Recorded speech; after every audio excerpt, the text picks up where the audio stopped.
Good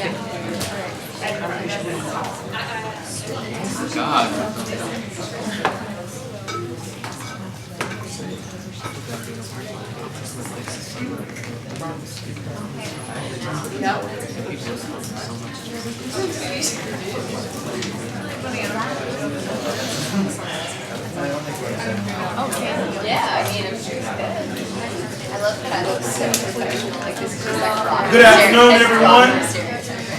We're going to go ahead and get started with our 210 forum. We want to welcome you. My name is Julian Wright. I am a UT alum, and I will be serving as the moderator for this panel. This panel today is titled Diversity and Inclusion on Campus. So at this time, I do want to say, as we do ask questions to our panel, if you would please jot down any questions that you may have, because at certain points we are going to take the time to get audience input, and we will be passing the microphone around as well, so we want to hear what you have to say. At this time, I would like for each panel member to take about 30 seconds and please introduce yourself. Okay, hey, my name is Nikki. I'm majoring in supply chain and computer science. Hello everyone, my name is Kaylin Harris. I'm a senior in the College of Communications and Information, majoring in advertising with the minor in business administration. Hi, my name is Justin Crawford. I'm a journalism and electronic media major. I'm a junior at the university and my hometown is Misawa, Japan. Good afternoon, everyone. My name is Mirna Gorgi. I am a senior here at the University of Tennessee. I am majoring in kinesiology with a minor in entrepreneurship, and my hometown is Nashville, Tennessee. Hey guys, I'm Victoria Osher. I'm a sophomore here at the University of Tennessee. I'm majoring in public relations with a minor in business. Okay. Thank you so much to our panel. And I too was a journalism and electronic media major here in the College of Communications. We do want to go ahead and step into our diversity forum. So we do want to first primarily compare and contrast diversity and inclusion in Knoxville compared to where you grew up. If you are from Knoxville, talk about the differences or what are similar. Okay, I am from Knoxville, Tennessee, but I'm more from a smaller town in Knoxville, not the city part. And I don't think you really see a lot of diversity in my hometown. It's very much similar in thoughts, perspectives, and people. Like I said, I am from Nashville, Tennessee, and I currently live in East Knoxville. Something that I've noticed here in Knoxville in comparison to my home is Knoxville is very segregated. It is predominantly white on the west side and predominantly black on the east side. That's something that I have noticed and experienced. As far as in Nashville, Nashville is very diverse. At my high school, we had, I want to say, 43 different countries at our International Day. We had people from all over the place just in one small area in Nashville, and it's like that throughout Nashville. So that's kind of the differences that I've noticed between Nashville and Knoxville, and we're only 3 hours away. So as I said, my hometown is northern Japan. I'm a military brat, so I've been able to see a lot of the world growing up. Knoxville, compared to northern Japan, is not diverse by too many means, but at the same time, I've lived in Panama City, Florida, and New Mexico as well, and compared to those areas, it's still just not as diverse as I would like. Growing up in the military, I've been able to see a lot of diverse, as she said. A lot of countries have been represented throughout all of my high schools my entire life, and so that they come to UT, it was a little shocking. But at the same time, I can see room for growth too. And I would definitely agree with all of the sentiments that Mirna expressed. I'm from a small suburb known as Bartlett, Tennessee, which is right outside of Memphis, so I'm 6 hours away from home. And coming from my neighborhood, I can walk outside and see every ethnicity that is in Tennessee, every ethnicity that's in the United States walking outside my door. There may be a Caucasian couple, there may be an interracial couple across the street. Like, it's very diverse. But stepping into Knoxville, I felt as though I'm moving a few years back in the segregation pool. So moving a few years back, when I came to the University of Tennessee and when I attended school here in 2013, I felt as though, okay, so this is what the situation is. Everything is segregated, including like the malls. And I had a roommate who was born and raised in Knoxville all of her life, and she came Two, she came back to the Memphis area with me spring break of 2014, and she was amazed by how many races she saw in our mall. She was just shocked to see who lived in my neighborhood and was just surprised. And she's an African American female. So my hometown was Bangalore, India, and interestingly, like it's pretty homogenous, just like Knoxville. Instead of white people, we just have Indians for the majority. Culturally, I'm from Bangalore, which is one of the most metropolitan cities in India. It's home to the most millionaires. It's pretty rich. It's the IT capital of the world. So we get a lot of like cultural assimilation and integration from different cultures. But our society itself is mainly Indian, and we have other races interspersed within that. So I would compare that to Knoxville. It's pretty homogenous both places. Awesome. Thank you so much. From your perspective, and this can, any one of you can tackle it first, or we don't have to go in the same order if you don't want to. From your perspective, does diversity matter on the campus of the University of Tennessee? Y'all all speak up there. Ladies. Because I'm Yeah. because I would say to the University of Tennessee, diversity matters to some, but we have to get to a point where diversity matters to all. And diversity simply matters on the University of Tennessee's campus when it's convenient for some individuals. When it affects a certain class, or when it first affects a certain race, or when a certain bill or a law is passed, or when something is taken away or negated, that's when diversity seems to matter to us collectively. And that's the major issue that we have as a student body. No one ever wants to attend these conversations or these dialogues when everything seems to be calm in the world, or when a race doesn't seem to be affected. So diversity only matters when something's going on, and that shouldn't be the case. Coming from myself, I believe that we say diversity matters, but there's little action behind it if it doesn't affect you. As you were saying, especially coming from myself, many of my friends are like, yeah, diversity matters, we see it matters, but where's the action behind it, and where's the acceptance, where's the talking about it? If people aren't getting as involved as they should about the matter, because it is a huge issue on the University of Tennessee's campus, as we've seen in recent events. I would have to, again, agree with both of you guys, but I also think there is a lack of knowledge of what diversity really is. And that's something that I'm passionate about. A lot of people think that diversity is just the color of our skins, and that is not the case. In my personal opinion, diversity has very many different definitions, but I think it starts with everyone bringing something to the table and taking away from that. And what's the word I'm looking for? And really just coming together and being inclusive, but it's understanding what diversity really is in order for people to realize how important it is on our campus. And I think it starts with education in order for a lot of people to realize how much it matters. And I guess there was going to be one more thing I was going to say, but I definitely slipped my mind. Go ahead, Justin. I don't think it's too many people's fault that we don't know what diversity means, nor take too many action towards it. So as Kaylin had said, I think we're blind to it until something really happens where we all have to come together, and even then we don't come together as a group. So being in a PWI university, it's really easy for people to blindly go walk around their business and just kind of ignore the bad things that are going on. That goes for any type of topic. But when it does come to diversity, which is obviously very serious as of last year especially, I think it's sad to note that action still isn't being taken, or it's still being pushed off to the side.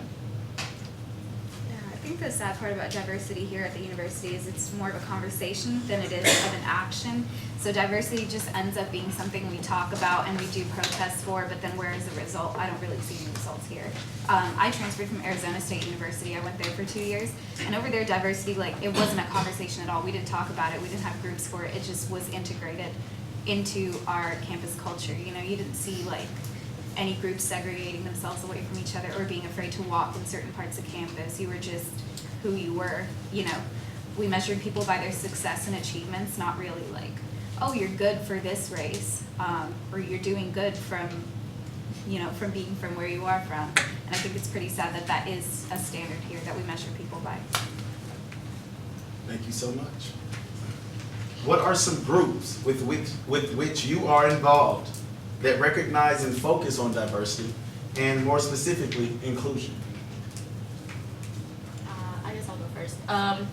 I am a part of the Diversity Student Leader Society here at the university. I'm the co-president, and I'm also a member of Me for UT, which is Minority Enhancement for the University of Tennessee, where we recruit minority students from promised schools in different locations throughout Tennessee, which is, help me out, Justin, Chattanooga, Nashville, Memphis, and I believe those are the three main.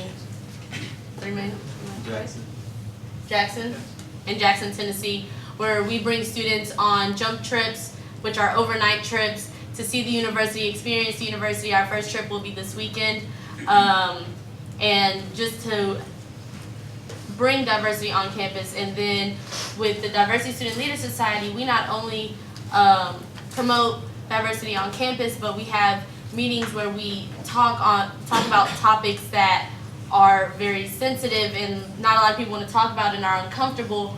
That way we can understand what diversity is and truly understand what it is and how we can change on campus. And it starts with opening our minds. And that's what I truly believe like DSLS does, is open students' minds to diversity, not just on campus but also in the workplace. Things, traveling to different cities and meeting people and networking are also things that are that we do, and just to network and things like that we talk about. So go ahead, Justin. I'm sorry, I'm rambling over here. I'm in the exact same organization she is. She actually recruited me last year for Diversity Student Leader Society, and we partner with Diversity Inclusion Week to make events like this happen, to where we all can open up and, like she said, open our minds and knowledge and kind of make sure that's expanding just a little bit more than it was. Me for UT, as she said, we really focus on prospective and currently enrolled students to ensure that they come to this campus feeling safe. And to go off of what Nikki said, it's one of those things where you don't really want to be uncomfortable to walk around because of the color of your skin or the background you're coming from. And so we really focus on making people feel comfortable in that way before coming to UT's campus.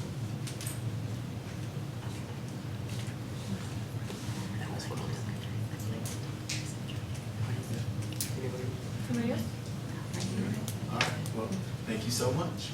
Well, last year's campus panel that we had, 2015, recognized a somewhat divide in homecoming celebrations here at the University of Tennessee, usually recognized by race or organization.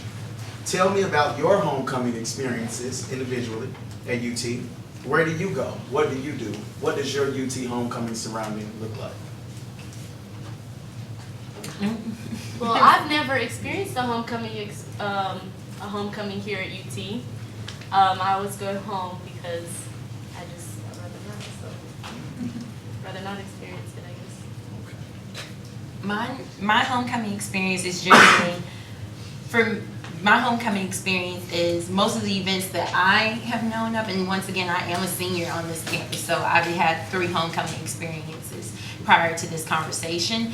My homecoming experiences, generally if I find out about an event, is through Multicultural Student Life, or I find out about an event through the Fries and Black Cultural Center.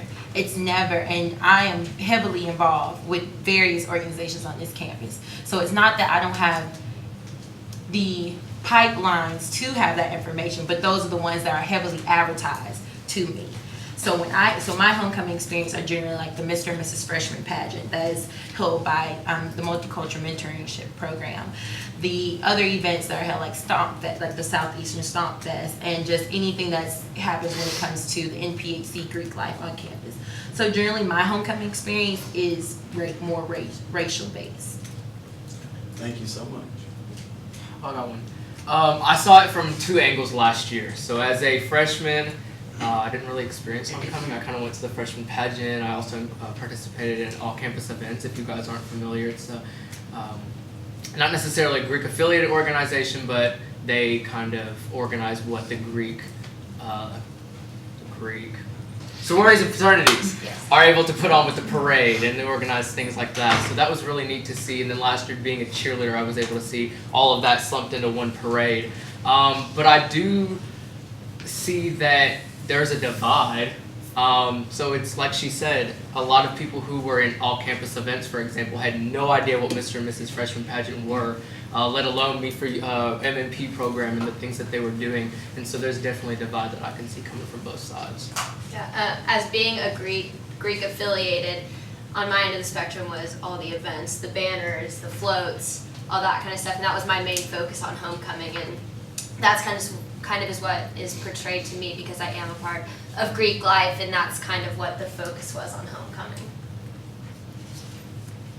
As a student body, is there anything that you all feel that can be done or you all can do to somewhat join these two supposed separated homecoming celebrations? I feel like if there's one organization that can do so, it would be student government. I think they have a really big pull in how many people see what the events that they're doing. So I think if they took some action as to combine the two events, not necessarily the organizations, I don't know how far that would go, but to combine the events as a whole, make a homecoming week with all these different organizations as a sponsor, would probably be the best bet, and I'd love to see it. At this time, we're going to take a few seconds with you all and get some input from you all in the crowd. So, anybody have any questions or any questions for the panel or any comments you would like to add at this time? Yes, ma'am. We're going to get a microphone over to you so we can hear you. And while I'm doing that, can you guys just share your ethnic background? Because I think that's interesting. We have such a diverse panel this afternoon. Okay, I'm Indian. African American. Asian American. Egyptian and Palestinian. And Caucasian. Thank you. Just say who you are Okay. and ask your question. My name's Destiny Washington. I'm a sophomore. Oh no, I'm kidding. I'm a junior at the university, and my major's PR. Well, I was kind of questioning / statement. The freshman year that I came in, we had to do this like first year studies class, which really did not. I still have no clue what the point of that class was, but I feel like if there was a class on diversity coming in, there would be a little bit more open-mindedness coming in, whereas I'm a junior and now all of this information is trying to be thrown at me. I'm about to leave, so I'm like, I'll try, but I'm keep on doing what I'm doing. So maybe during the freshman year you're coming in, that first year studies class could either be joined or just canceled with something else that's a little bit more, I don't know, that involves everybody still. Diversified. Yes, that's it. Thank you so much.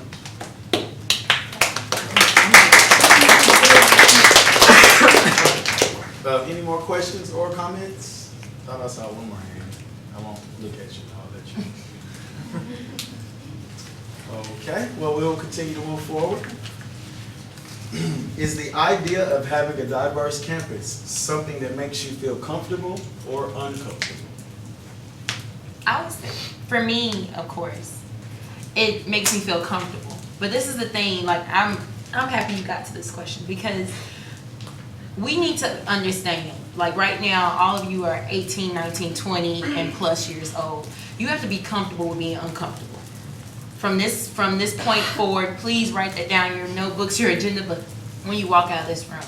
We have, as individuals, we have to be comfortable with being uncomfortable. Because you'll never, from leaving this university, obviously in this room, you'll never be in a society where everyone's gonna look like you. Wherever you go around this world, whatever occupation you go into, whatever you do with the rest of your life, you will never, when we go to heaven or whatever you believe in, whatever your faith is, no one will ever look like you. From the way that their intellect, their talents, diversity in a plethora of ways. So we have to put ourselves in situations where we're once again, comfortable being uncomfortable. Like for me as a senior, something that I started for myself, like a personal task that I said I wanted to start each week is I'm going to a new building on campus that I've never explored before. So like this month, I went to the Pride Center here, and with me and my religious background, I've never been to the Pride Center these last 3 years that I've been in college, and I'm honest enough to say that. But I went and I sat down in the room and I did my homework, and so many of the students there were so engaging and so friendly and just so willing just to have a conversation with me. And they asked me like, "What's your name and what's your major?" Okay, so you're just here doing homework. We are too. And come to find out, the Pride Center has a free button. it's not free, but a button maker as one of their resources that every student can use on this campus. So it's like we have to make personal challenges like that for ourselves. Even if you're going to go to a FBCC program or like the Pride Center, come to find out they do movies every Thursday at 7:30 p.m. They show one movie and they're in their room that any student can attend. So it's like you have to put yourself in a position to where you're learning these things about individuals that are different from you. Whether you're just going to an organization meeting, a lot of these organization meetings are open to any individuals that want to come. So just go out to these programs and learn more about other people. And also just put yourself in a position where you are not the majority. That's the thing. So whether that's the way that you think, your beliefs, your values, your morals, I'm not saying question anything that you feel or how you've been raised, but I'm saying put yourself in positions from this day forward where you are not the majority in the room and in that section. Thank you. I definitely agree with what Kaylin was saying. This summer, I actually put myself out there and went and studied abroad by myself without any of my friends. And as she was saying, you have to be comfortable with being uncomfortable. And that's something that I learned because the country that I went to, their whole thing was diversity. I walked into a place where I had never seen people like that before. I had never been around people with those ideas. And for me, it was shocking at first. And I felt very uncomfortable. But by the end of the trip, I came back to America and I was like, we need that. Like, I don't understand why we have to view someone with a different thought, different skin color, different belief, different clothing in a certain way. Because when I was there, you walked around and you didn't get a stare. No one looked at you, no one cared, no one was talking about it. Everyone just accepted it. And through being uncomfortable for a week, I became comfortable with that idea. I became comfortable with other people. And that's something which I believe that this university should have much higher diversity, because through time, everyone will get used to it. Everyone will learn to accept it, and it won't have to be a conversation. It will be generally understood. Where'd you go? I went to London. Same with her. I stepped out of my comfort zone this past summer and went to LA for 2 months. And just like her, no one stares at you.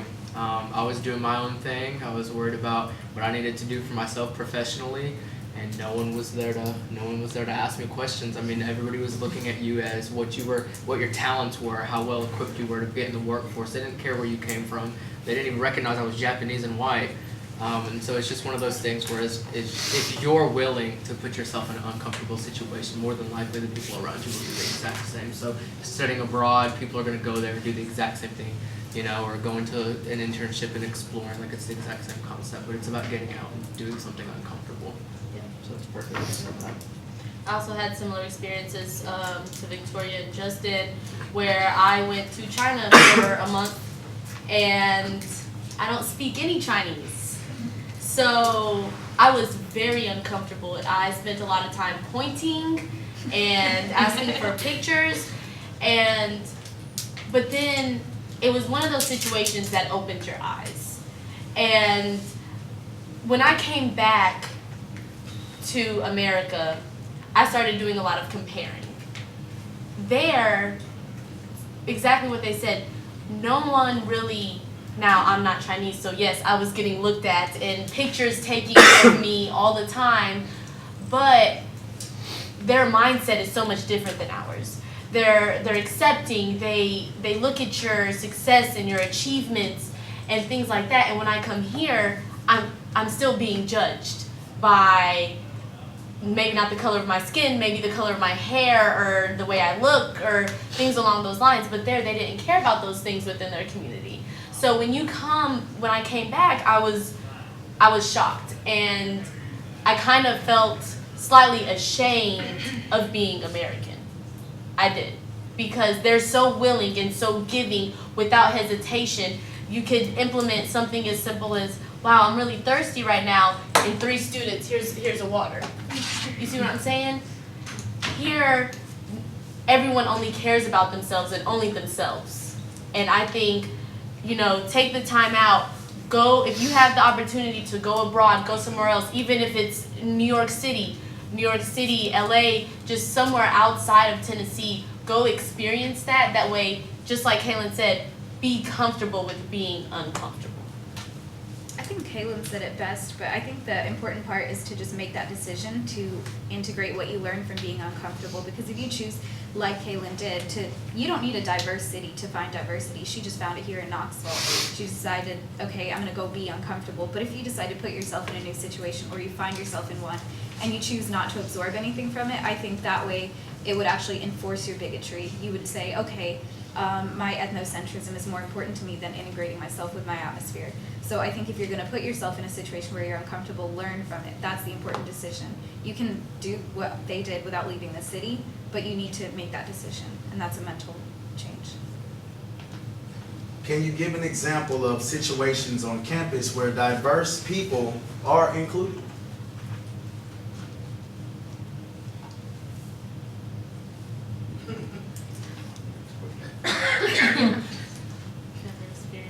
Or Like invited? or feel welcome, or something, organization or event or etc. that you can recognize off the top of your head. where you- All night long, and we all pay for that. I would have to say the Diversity Student Leaders Society, because that was the one organization I walked into, and Miss Tell World. where that's located. It is every second and last Tuesday of every month here in the Scripps Lab at 7 p.m. There are flyers posted every week. If you are interested, please feel free to come see me after. But my first day coming in, I was not in the College of Communication. I did say I was a kinesiology major. I walked in and I walked into open arms. Miss Worth took me in like I was her child, which I am. But that is probably the only organization on campus that any single person can walk in the door and have open arms thrown at them. Any other organization I have been involved in, they try to implement those, you know, they try to be opening and welcoming, but it's just the vibe of the room that doesn't make it feel that way. But when you go into a DSLS meeting, you have open arms right there waiting for you to come on in the door. I have two, which not many people are going to be able to experience it, but Tennessee athletics is pretty diverse. I've learned that a lot of people are coming based on their skill level and achievements as opposed to any form of background. It could be any type, wherever they come from. People are coming from out of state, out of the country, to come represent this university. Speaking of representation, Saturday football games is where I think I could see the most coming together of everybody, the most unity. And if it's a football game, it's a football game, but that's the one day I see everybody smiling, everybody giving everybody a hug. I was sitting with 7 of my African American best friends, and the people in front of us and behind us were all Caucasian, and we were a big family on game day, so that's where I see it the most. What would the university look like if we put our differences aside and all work together? That'll be a miracle. I believe that if we did put our differences aside and come together, I don't think that people intentionally segregate on campus. I try not to believe that. Our library is segregated. Our parties are segregated. You said the library is segregated. Could you talk about that? So we have your North and South Commons. One side is predominantly African American students and only African American students and other race, your minorities. And your the opposite side, what is this? North South. South Commons is predominantly Caucasian. That should not be the case. And I don't think it is done intentionally. I think it might be psychology must play into that. But our library is segregated. That should not be the case at all. But I think if we do come together, like Nikki said, it will be more of accepting. It'll be in the culture of the campus. It's not gonna be like, okay, well, Nikki, can you like explain that one more time for me? Yeah. So in Arizona State, we didn't have to divert all of these resources towards like diversity and inclusion education. It was just a thing. I mean, it helps that Phoenix is like the 5th largest city in the country. They do have more variety, but it takes away so much like funding and time and energy that, you know, for something that should be common sense. When you're 5 years old, you don't say, oh, there's a black kid, I don't want to go play with them. You play with them, and that should not change from when you were 5, 20, or 25. I don't understand where that comes in. Anyway, but at Arizona State, they're able to divert all of that energy and those resources towards better things. Like, they're bringing programs that Harvard has, like the edX courses, and they have Nobel laureates as physics professors. I learned from one of them.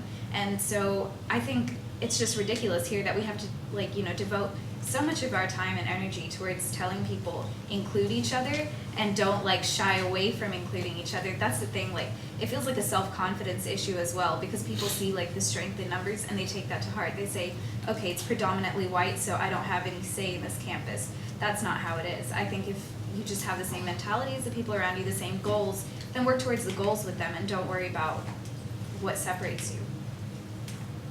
Go off the power and go ahead. Are you sure? Mm-hmm. Okay, I just feel like we would just get a lot more done as a university. We'd have less people arguing with each other and saying, this is more important than this. Like, everyone would come together with a common goal, common idea, and not have to fight. I could argue about things that really, as you're saying, shouldn't have to matter, shouldn't have to be this big of a deal. It should just be understood and recognized and accepted. And I feel like we could just get a lot more done and do a lot more things. Nikki had mentioned power in numbers, and then Marina had also mentioned segregation in the library. I think it's interesting to note that in the reading room, correct me if I'm wrong, reference room, first floor of Hodges, we see a lot of study sessions within Greek life, am I right? So you see like study hours, like study hall hours on that reference room. I've been told from friends in North Commons that that was an intimidating room. And I think just like the power in numbers, you see a big group of Caucasian people, the one person who's not the same is going to feel intimidated. Vice versa, you go upstairs to North Commons, so you're going to see the exact same thing. You see a full table of African American people, and you're one white guy, or a white woman, whatever, and you'll go up and you're going to feel just a bit intimidated. And I think that is childish from my perspective. Like she had said, that's stuff you see on the 5th grade playground. We shouldn't be exhausting our energy and exhausting our time and money to make sure that people know that everybody's accepted when that should already be a thing in college. And then, quite frankly, someone correct me if I'm wrong, but from my understanding, our stats haven't changed. We will be a top 20 university. We will make it to the goal that we would like to reach if we go ahead and we set aside. A lot of things are implemented into our psyche as children.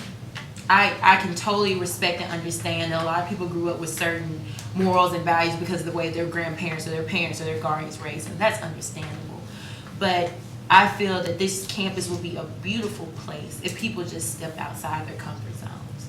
Because even there are so many areas on campus that are segregated that it would take me too long to go down the roster.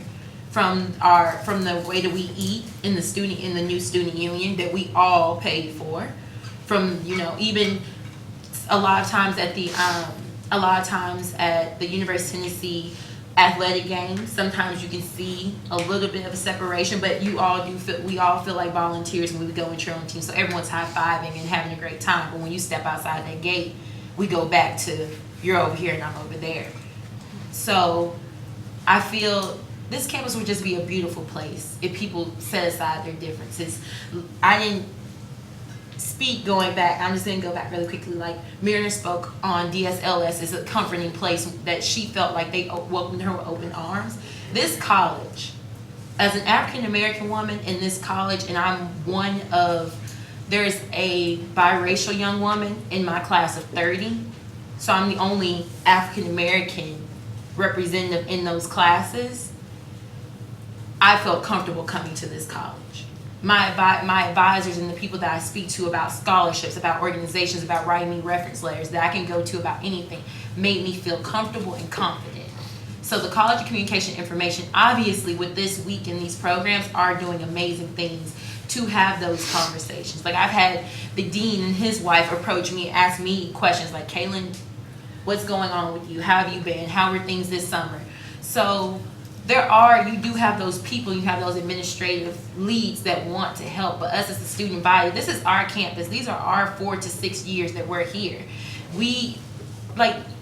Going back to the challenge thing, like you have to be willing to challenge yourself. Like so you want to go through your 4 to 6 years at university and not make a change? and not say that you had an impact on anyone or anything, even one person, even one organization that you guys are in. Like, you don't want to even hosting a program in the International House. If you are in a fraternity or sorority, have your meetings over there. Not saying you have to go in and you have to indulge yourself in like that meeting or one of their coffee house events, but just having a meeting there can make a big difference on your mentality. Having a meetings in the Friars and Black Cultural Center, those are some amazing people in that office. Having in Hodges Library. Just being willing, if we as students go ahead and just make those little individual necessary steps, a lot of you have cousins and family members that are applying to University of Tennessee.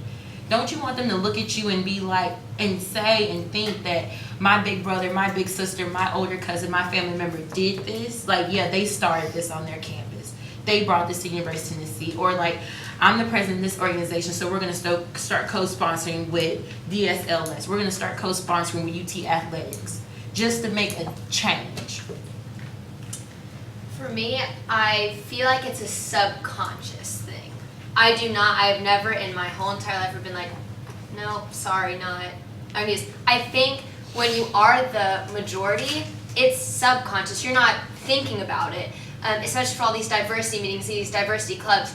Sometimes, as a majority, I feel unwelcome because I'm not sharing maybe a common issue, and it feels as though maybe I won't be welcome there because of my lack of maybe understanding of how someone else could feel.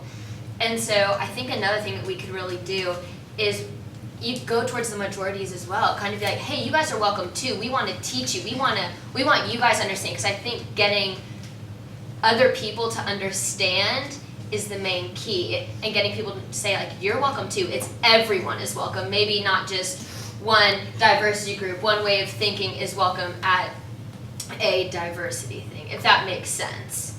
And I think that goes back to like understanding what diversity is, and understanding that diversity isn't the color of our skins either. So just a side note. Well, since we had some very strong opinions from you, three young ladies, Myrna, Victoria, Kaylin, excuse me, I do want to ask, is UT a safe place and a welcoming place for women? I think it is in the daytime. Once the sun goes down, I believe that it becomes less safe because of the fact we have areas that aren't well lit. And I can say from personal experience, living in the dorms, I got catcalled by workers. Like, people would start clicking at me, honking their horns, slowing down their cars the second the sun went down, because you lose that, I can see your face, I know who you are, I call the police and talk to them. So as a woman, the sun's up, I'm ready to go. Sun goes down, I need a partner to walk with me or to just call someone, because you lose the sense of being able to see and being able to know no one is going to look at you or have inappropriate thoughts or actions towards you. I definitely agree with that. When 8 p.m. hits, you need to be in the house. Wherever you are, wherever you stay on campus, it's that feeling of like my safety. Like I try not to be in the library. I try not to go to the library at night. And I'm one of those people, I would much rather go to the library and study because I know that like I'm gonna be up and seeing all the students motivate me to get my work done. But because of safety issues and I'm an RA in Reese Hall now, so the transit system doesn't go straight to Reese Hall. So like it won't take me, like I would have to like get off the bus close enough to it, but then walk through certain parts of campus that aren't well lit, as Victoria was saying. So for me, it's one of those things of having to choose academics, so to speak, over my safety. And you have to place certain values over one or the other. Like even me, okay, I need to go get a meal. I know I need to eat before it starts getting dark outside. If I know I'm going to be by myself that night. If I have to walk, or if there are times where I'm across campus, I have my phone on. I have like a family member on the phone and let them know like, hey, I'm walking past Hodges. Okay, walking past Hess. Okay, walking past T-Rec. Boom, I'm at Reese Hall, and having someone on the phone with me. But as a woman on this campus, there are times where you don't feel safe, or you have just one-track mind vision where you're like, I have to get to my next destination, and just I see all these individuals around me, and I'm conscious of what's going on. If I know I don't have anyone walking with me, I need to go ahead and get to my next destination. I see a lot of nodding heads in the crowd as well, so we do want to go ahead and take a chance to get some input from the audience. I see a lot of women that look like they're in agreement. Yes, ma'am? Can I just ask you a question? Oh, I didn't have yourself. Hey, I'm Beth Foster. I'm on the PR faculty. And as a professor who used to study political involvement of the young electorate, I'm very curious, do y'all think this election has changed in any real way the discourse or even attention to diversity and inclusion issues present on our campus? Is there heightened awareness or heightened discussion about some of the shortcomings therein? I think the problem with our panel so far is we've been talking about diversity in black and white, but it's the full spectrum of color and of sexual orientation as well. So we have the LGBTQ spectrum as well to worry about. And I think with Trump, we don't have a huge Hispanic population here, and I hardly know any Hispanic students here. And so with his views, it mostly affects minorities that we don't have great representation of on campus. Sorry, am I not talking loud enough? But I think he's drawn attention to the fact that we don't even think of diversity as anything but black and white. And also it's brought up like the whole issue of like, you know, people's views on LGBTQ, which it exacerbates the whole Bible Belt mentality and views towards those kind of issues. And I think also with Trump versus Hillary, a lot of people are like, oh, well, I just don't want a woman president. So it's also bringing out the patriarchy, which is also, you know, that's another strength in numbers thing. I think as a woman, a part of the reason that we feel so fearful is that we don't have, you know, the patriarchy on our side. And people, you know, you get accused of calling like the boy who cried wolf type of thing if you call rape on someone, even if you actually got raped. And I think that's so like, it's so detrimental. Can you not even tell someone that you were attacked? I think that's pretty bad. It doesn't help that, you know, T-Link doesn't reach the fort in all the neighborhoods. And to feel unsafe and to also feel like if something did happen, you don't actually have a form of recourse, that's never going to help anything. Yeah, and that's really what I'm even more so than the major party political the major political candidates who've given us a lot to talk about, but just the state bill in North Carolina with transgender restrooms and things like that. Is there a lot of discussion, or do y'all think it's opened eyes, or no? I think UT's made its effort with talk again, like with diversity being a conversation on campus and not, you know, anything that's manifested itself in any kind of helpful way. That's the same thing with the LGBTQ. I know last year we had a transgender or a family restroom installed or something like that. And then they tried to start using pronouns like with Z's, but people just ridiculed that and they didn't use it. And it was still differentiated. I'm pretty sure on the email I got it said Jim and Jer, and I was like, okay, this doesn't change anything, it added a Z. So, and it didn't change anything on campus either. I didn't see people treating people more respectfully because they got an email like that. I think it just needs to be put into action more than it does into words on a paper that people probably put in their spam filter. Yeah, I'd have to agree with that. It goes back to the be comfortable with being uncomfortable. You can't implement something like that and expect everyone to just be like, yeah, we're good with it. It takes time, and it's one of those things that it's very difficult to understand when you're not in that position. And so I think it did open our eyes into saying, hey, this is a thing, this is present, people are dealing with this, and we just needed to take that step in action, seeing it being implemented rather than starting a new pronoun. If someone wants to go by a different pronoun, we need to accept that and not have to create all new ones because they're the same thing just with different letters. And I think it needs to be different than sending out an email saying this is what we're doing. We need to actively see it. Because it's like when you're teaching a child how to do something, they learn from watching a parent. They don't learn because they're reading a book that says to pet a dog. They do it because their parents are maybe loving on their dog and they know how a dog acts and they learn through their parents, not because they read it in a child's book. And I think that's the same thing that we need to work on is getting it out there, and slowly but surely we can build up to accepting and understanding, because it's not going to happen overnight. But I do think it has opened people's eyes to realizing that it's happening, it's an issue, and we need to work on it. I would like to point out that the email from the Pride Center was to professors, and the idea was to check with your students in your class as you're doing that and see if they're more comfortable being addressed with a different pronoun. So that first you have to communicate an idea before you can get to a unified action So that's, I'd Yeah. just like to clarify that a little bit. It's a difference, but it's part of a process. But And- sorry. And that wasn't I had no idea that was the issue. I had no idea that that was the communication for, at least my understanding, it was like, we're gonna change it, we're gonna try something new. Without getting the understanding of maybe it would make someone feel more comfortable if we use different pronouns. That's another thing, education. That wasn't, I at least did not feel that I was educated enough on that to understand that these pronouns were to make other people maybe feel more comfortable.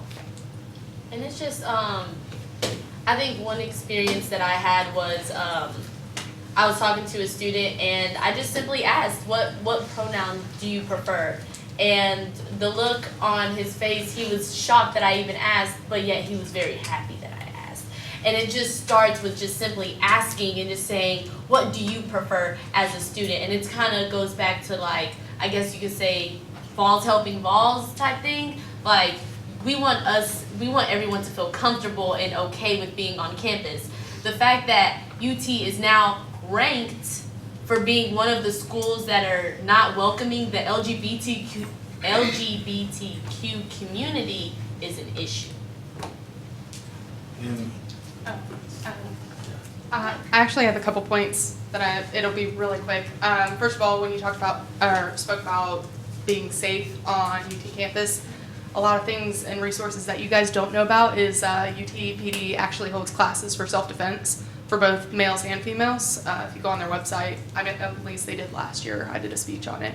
But also, and I know you said you're a military brat, so I think you'll understand this a little bit more. I'm a Navy veteran, and I was there when they repealed the Don't Ask, Don't Tell. So that's one thing that they would interview us and ask us, hey, how did you guys feel about it? Does it affect your workplace, your sleeping habits? And one thing that I've noticed is that when it is your responsibility to save someone's life or, in the event of something happening, you don't care. The person next to you could be, purple or gay or whatever. Nobody cares what your sexual orientation is or what color you are. And what you said, don't question your own morals when you talk to people. If they're different, then they're different. And you don't have to question your own morals or question theirs. Just accept it, be accepting. And that's another thing that I think we really need to discuss. And I don't know how. I'd like to know what you guys think of how to open that up for everybody to be a little bit more open. So I don't know if you suggest anything. thank you so much. We appreciate it. Any more comments at this point? She wanted to open it up. Oh, we have the question. Oh, And yeah, I do want I guess it goes back to, because your question is about when I made the statement of don't question your own personal morals and your values when it comes to when you have a discussion. Honestly, I don't want to value it down to this, but it is a confidence thing at the same time. Because I'm confident in my sexuality and I'm confident in the person that I am, the woman that I am.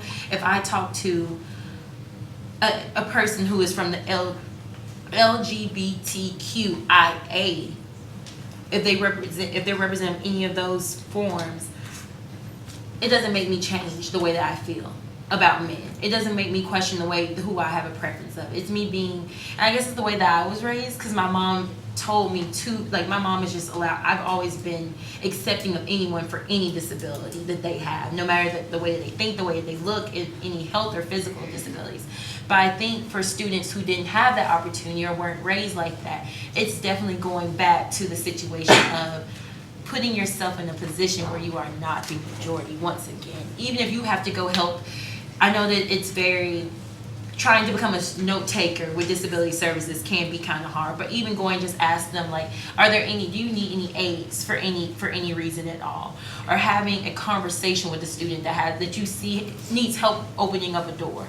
Just having that conversation, not making them feel like they're any less inadequate than yourself, but just taking the time to have those conversations. I'm not saying run up to a student and say, okay, I obviously see that you wear glasses and you need help when because you're on crutches, so let's talk. It's not like that, and that's definitely, please do not handle the situation like that. Please don't do that. But it's definitely just, I like to call it challenges because that's exactly what it is. It's challenging you to get out certain biases. Because I'm going to be honest, I've never been on fraternity row. Never have been on fraternity row. So but I've known students and individuals and male counterparts who are a part of fraternities and who have been accepting to me. But for the majority, I don't feel comfortable going to fraternity row. But in saying that, if one of my male counterparts or one of my coworkers say, Kaylin, would you like to come to this event, or like, would you like to participate or co-sponsor? Okay, this is going to be something different for me. So we all have to just think like, going back to me going to the Pride Center, I come from a very religious background, very, very, very, very, very religious background. And did I think that my mother was going to disown me because I went and did homework in the Pride Center? No. But did I feel uncomfortable when I first stepped in? Yes. But people are willing to take those strides with you. People are willing to have those conversations. They probably knew, like they probably could sense that I was kind of tense when I walked into the room, but they came over and they instantly made me feel comfortable.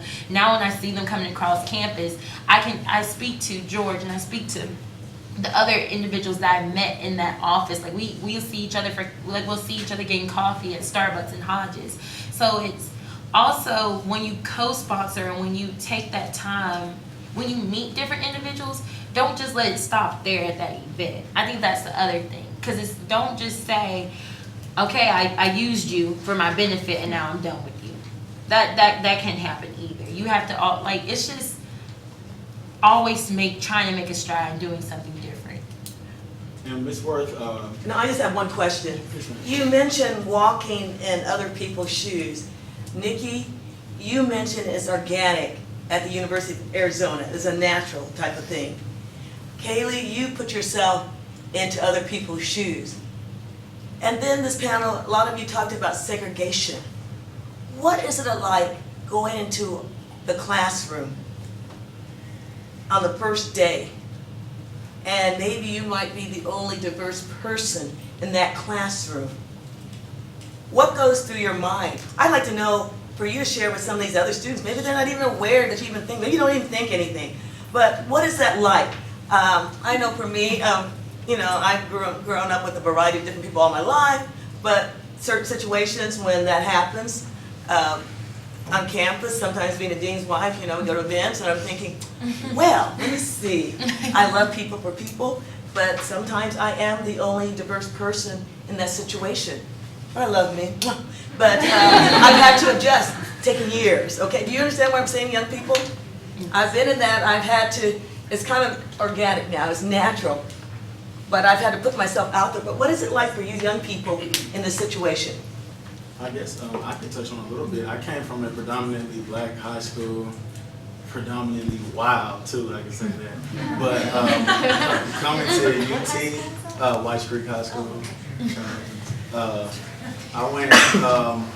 coming to UT was, to me, a sense of relief. There was not classroom disruption anymore. I didn't have to worry about fights in classrooms anymore.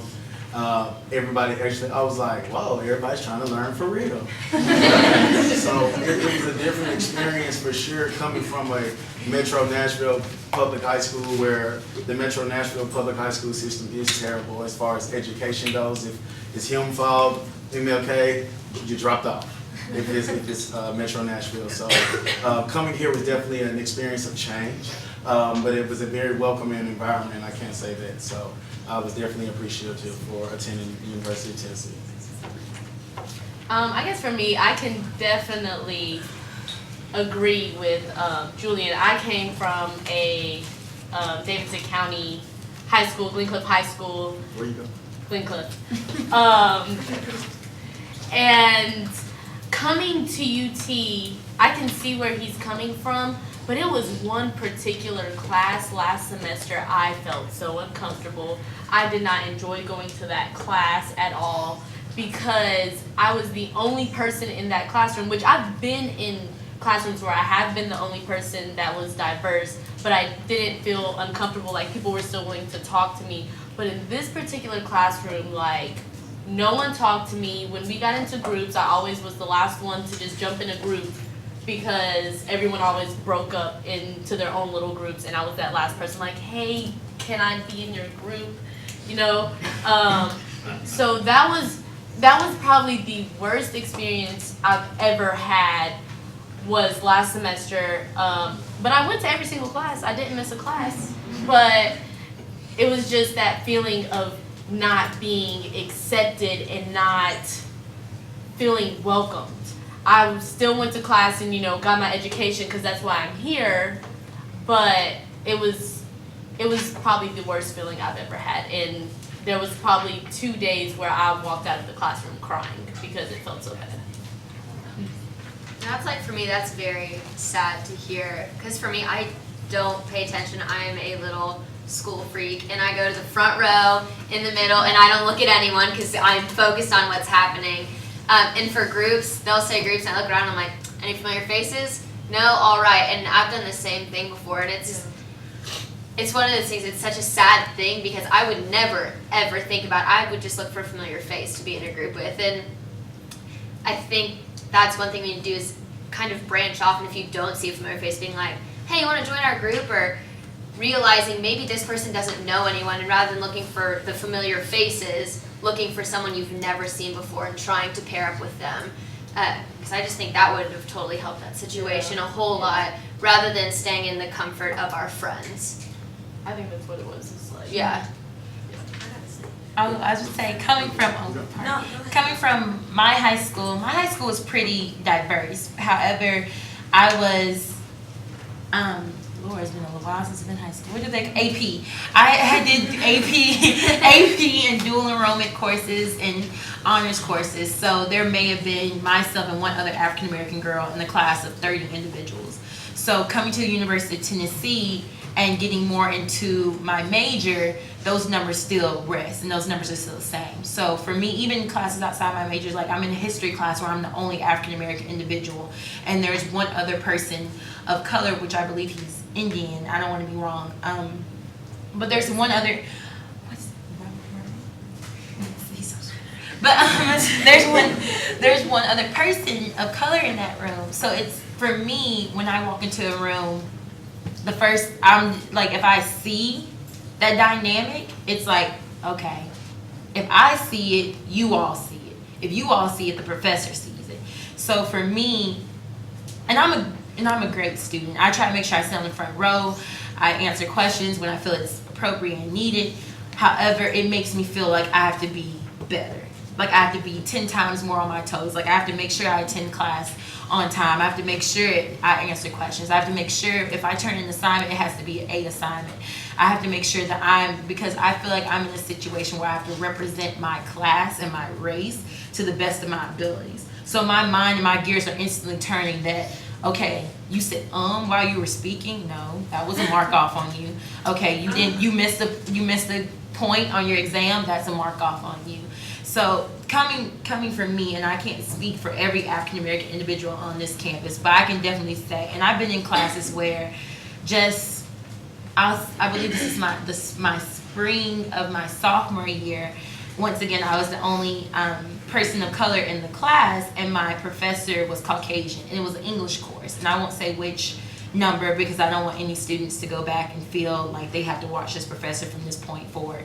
But it was an English course, and he made the comment that, on the first day of classes, he made the comment that, okay, everyone, I feel really strongly about disability services. We were going to be in one of the buildings on campus that didn't have any elevators. And he was like, that's why I asked if anyone had any disabilities, because I feel like putting a disabled person in this building is like putting an African American person in a building called Plantation Hall. And I looked up, and I was like writing down, like I was getting my books and everything prepared, and I was like, and like the student 2 seats down from me, he snickered. And then he looked over at me, and the room got quiet as you all are. Like, the room got quiet, and I was just like, and I was fuming. Like, I was like, I don't know what to do. I just don't know what to do. So I sat in the class the entire time. I sat on the front row. I listened, answered questions and everything. And when I left the class, I, of course, had a phone conversation with my mom, because it was right before I could drop or decide to stay in the class. So I decided to stay in. And the reason I decided to stay in the class was, once again, going to be comfortable being uncomfortable, was my mom told me, Kaylin, you're going to deal with people who have certain views.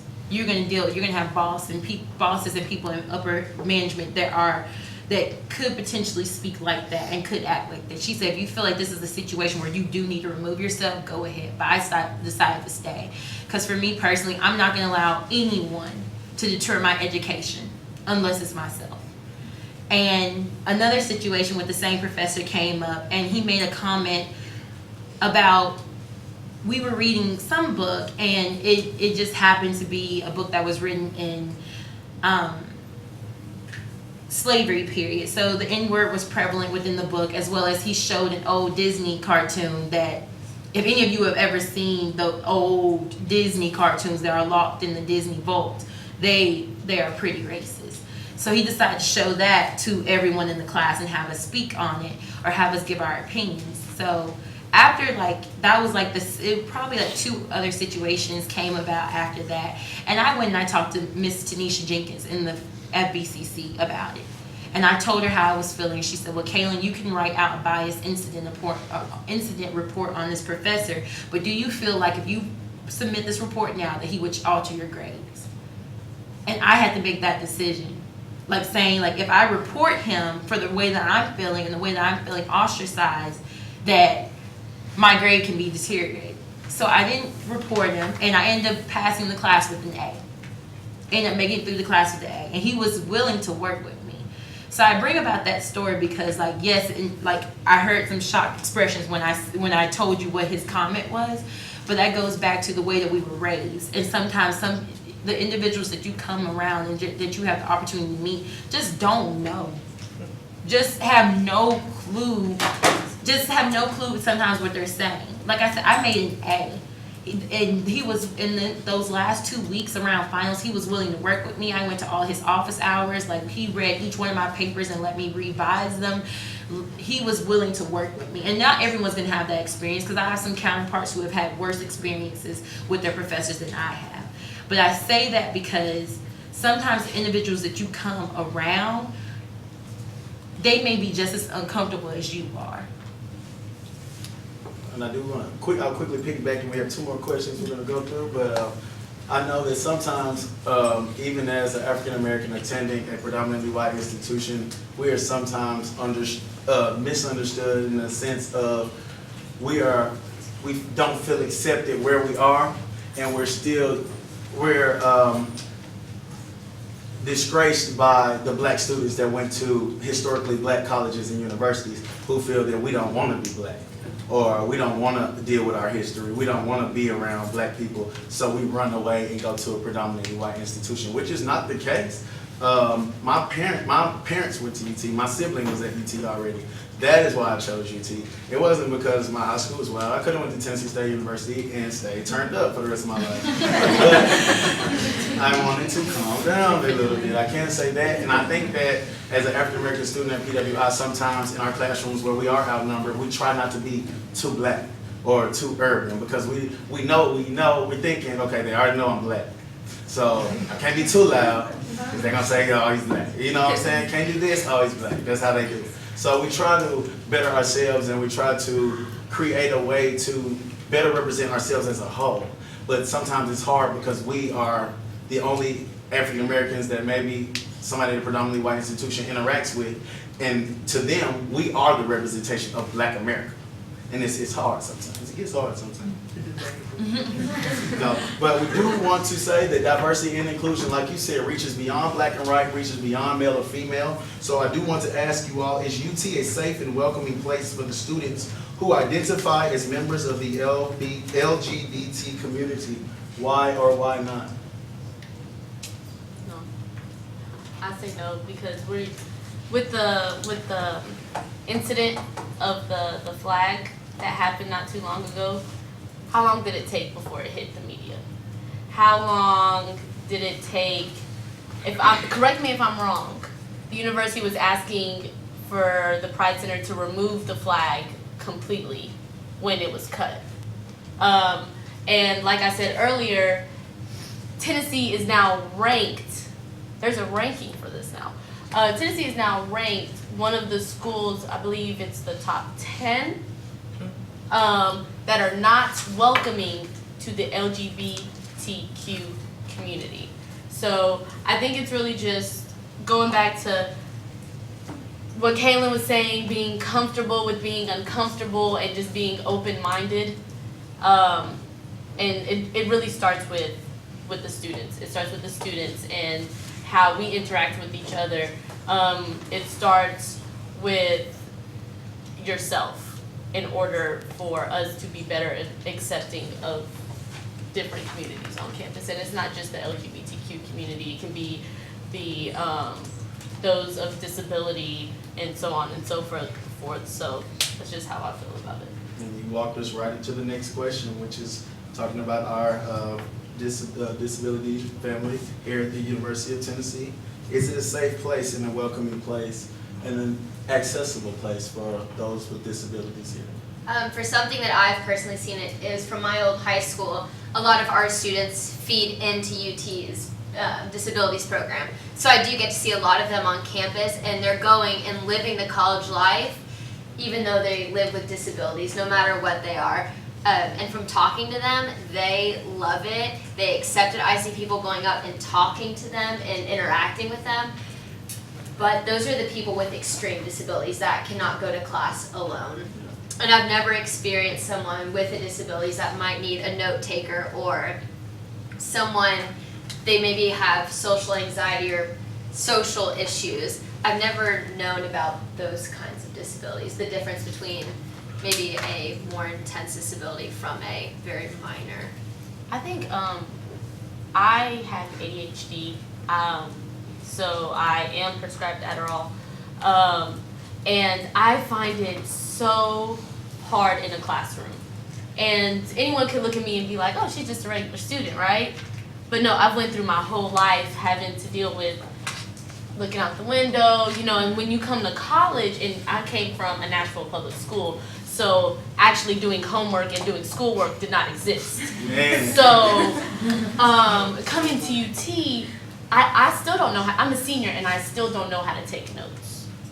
And there was a particular class, it was a BC&B class, and this professor did not have a PowerPoint, he did not have any type of notes. He literally stood in front of the classroom and just talked.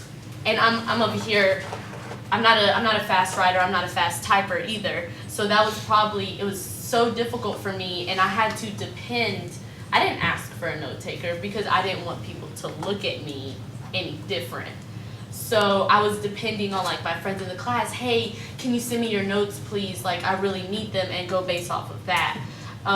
So the question was, is it safe or accepting? I mean, is it welcoming? Is it welcoming? I think I've never really experienced an unwelcoming situation because no one really knew. But I feel like if I did go, me personally, go to my professor and just be like, hey, this is my situation, do you mind slowing down a little bit? I was just, me personally, was always something I was ashamed of because I didn't want people to have pity on me. And I think that I'm not the only student that experienced this. Yeah. So if there's one, there's plenty. Yeah, I kind of agree with that. I have dyslexia, so I kind of try not to consider it as a disability because I was always taught everyone has their issue, everyone has their thing. This is what you got dealt with in life, and you got it, we're going to work through it. And I feel the same way, as I would never want to go to a professor and say, can you excuse me or change something that you've always done because I am not that good at writing, or I have difficulty reading sometimes. So I do believe those kinds of disabilities do get looked over, but I've never been judged for it. Yeah. Minus like the few, like my friends will joke around sometimes, like, oh, you messed that up, you're dyslexic, it's fine. Like joking around with it, but it's never been derogatory. I think that UT's pretty welcoming, and there's, with the disability office, there is a lot of, when I talked to an advisor about it, he referred me to the disabilities office, and they do have a lot of resources for students with disabilities, and not just your severe disabilities, but those with like ADHD, dyslexia, things along those lines. Like, they really work with those students, and they really try to provide a welcoming vibe to, like, in the classroom and your academics. And going back to your last question about the LGBTQ community, whether it's safe and unsafe, this past week there was a student that was hurt and attacked in the fort because he was in that community. So is it safe or unsafe? I just wanted to make sure I had an example with what I was saying, which I did forget to say. I don't believe it is safe for that community. So, and that was just an example that recently happened this past week. Well, very quickly, how can we make civility and respect a greater part of our everyday lifestyle as volunteers at UT? I think going and showing everybody a smiling face. I was told since my freshman year that I don't stop smiling, and it hasn't shied anybody away. I see so many familiar faces in this classroom of different colors, of different backgrounds, and it's because I walked up to you guys and said, hello, am I right? So I just think that at the end of the day, you guys, it's so important that you make an impact and a wonderful first impression on people who are black, white, Japanese, gay, lesbian, straight, disability, in a wheelchair, on crutches. It is so important that you go in like a blind bat and you come out with a friendship. It is so important that you walk up to every single person, look them in the eye, and say hello. And just like you would do for any reason, you want to do this with the intention that you can make their day, no matter who they are. And it's as simple as just saying, like, have a great day, like, and just smiling. Like, I did that probably 3-4 times today. I'm gonna grab a crowd and I know Kaylin looked like she had something. No. Oh, okay. I wanted to say also, I think that we should make it known that if someone, like, if I had a question about you, about your culture, that we can, like, ask those questions. Because she and I went to Europe this summer, and on our plane, some Muslim families started praying on the floor of the plane. And they were sitting beside us, so I just asked them, and we had an in-depth conversation about their faith. And I volunteered a homeless shelter, and a transgender person, because I didn't ask him about it. His name was Danny, and I actually went up to her because she had a beautiful dress on, and I was like, this dress is beautiful. And 20 minutes later, she came up to me with this thing that had, I don't know the medical term for transgender, and she was like, this is what I have. I want you to know that I'm not like this. I was like, I don't care, like, it's okay. And I talked to her about it, so I think it's important to tell people that they can, like, if you're doing it out of curiosity, it's okay to talk to people about themselves. And be comfortable with asking questions. Like, when people ask me questions about my cultural background, I get so excited because I just want to tell you everything. I want to tell you about what kind of foods we eat, what it's like there, things about, like, how women are looked at, things like that. Like, I want people to ask me. And I think that's important. I know when I was a part of the Diversity Society, we do an example called the Don Lemon approach, where I would ask someone of a different ethnicity and gender, what is something you want or need to know about a black man that you've never been able to ask a black man, and how can I help you answer that question and get that understanding? And that's a healthy exercise that we do personally to get to know each other, and I think that's why the Diversity Student Leadership Society has such a close niche as far as the students there, and that's why you can be welcomed with a hug walking into that organizational meeting. Thank you so much, but at this time I do want to give a few minutes to the advisor of the Diversity Student Leadership Society, Ms. Alice Bollingworth. Well, thank you for doing a great job, Mr. Julian Wright, for moderating. I want to thank you, Victoria, for just stepping in. You did a very wonderful job. Miriam G, Justin, Kaylin, and Nikki. Ladies and gentlemen, what we're trying to do here is giving people an opportunity to dialogue, to learn something, or maybe you already have this information, but to reach across the aisle. Maybe, as Kaylee said, to step in other shoes. Maybe one day it will be organic. What can you do? First of all, know what diversity and inclusion is. Diversity is different, and you're all diverse in here. It means it could be religion, it can be one socioeconomic, geographic, language, just so many, any way that you exist, you are all diverse. When you hear the CCI, Diversity Student Leader Society, it's about you and it's stationed in this college, so check that out. I also want to extend an invitation tonight at 5:05 to 6:15. We will be having another panel where we will be using that approach. Things that you want to ask this person, that person. You can work in a building for 5 years and not really know the person. You can have a roommate and not really know that person. Isn't that true? Okay, we give you the opportunity. Tomorrow in the McClung building, not the library, but the building at 5:45, we'll have our keynote person. She's Malika Williams from Scripps, and her area is, she's heading up and been chosen, she has this long history, she's wonderful, but her niche is working with leaders for the present and the future, from Scripps primarily. And then we have our sessions tomorrow that deals with the law enforcement. It deals with, I'm trying to think what else here. So many areas and opportunities that we have for you. Politics. And then on Thursday, we conclude with the workplace. And at 5 o'clock to 7 o'clock, we will have our culminating activity. That is our festival. We want to invite each and every one of you.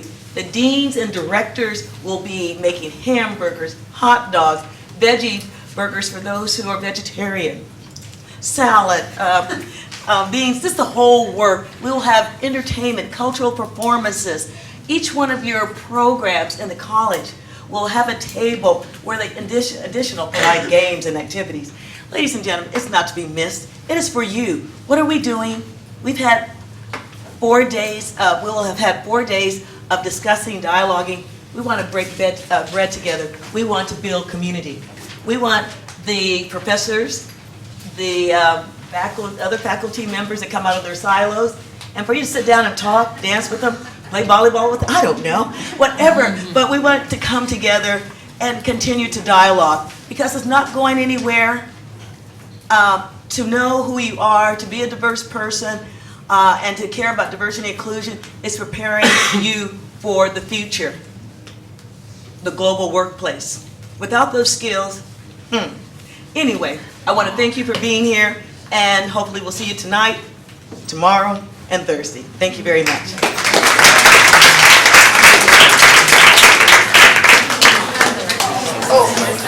The green forms, please, leave them at the table. Take a sucker. Oh, Ms.